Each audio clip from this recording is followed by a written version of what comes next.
Well, we did ask Google for an interview, but no one was available. Earlier, I spoke to the chair of the Public Accounts Committee, Margaret Hodge, and I asked her how a company that is not breaking the law can be evil, devious and unethical.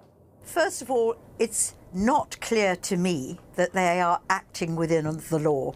This is an issue of judgment, and really it is down to our tax authorities to demonstrate that they are carrying out business in Britain. But there's no question mark in HMRC's mind, is it? I mean, they clearly think that you don't really understand the law because their chief executive said this is expert tax knowledge, and I'm afraid that's something I think we do rather better than a select committee. Well, let me just say this. The HMRC refused to discuss with us Google's tax affairs because they hide behind taxpayer confidentiality. So I don't really know what judgment they're making. I don't know what they're thinking. Well, if they did what you wanted to do and moved their business onshore to Britain instead of Ireland, why do you think there would be much more tax paid here, given they don't pay much tax in Ireland? Well, they don't.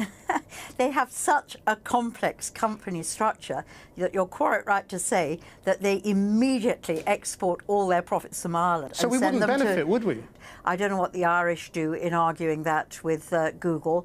I would again expect our tax authorities to be vigorous in defending the UK taxpayers' interest to make sure, again, that minimum amount of profit is lost in the argument on transfer pricing, so that it's a legitimate transfer pricing, not an illegitimate transfer pricing. OK, now if this is about judgment and about ethics, as you know, there's a lot of innuendo and allegations swirling around at the moment about you and your family and your personal judgment. So let's just clear some of this up.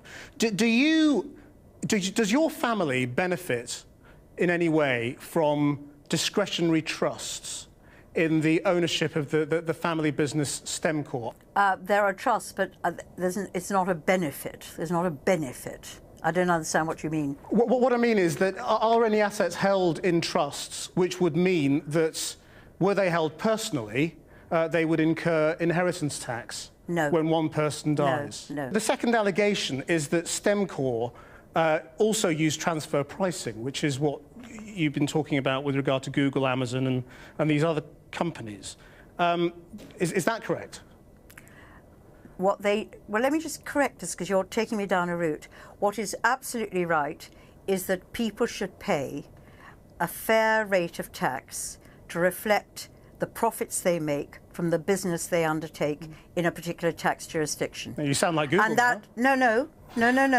I don't at all, actually. What they do is they manipulate the way in which they arrange their tax affairs. As I understand it, and I'm just a shareholder, as I understand it, and I've asked the question as a responsible shareholder, that does not happen in the company that my brother runs.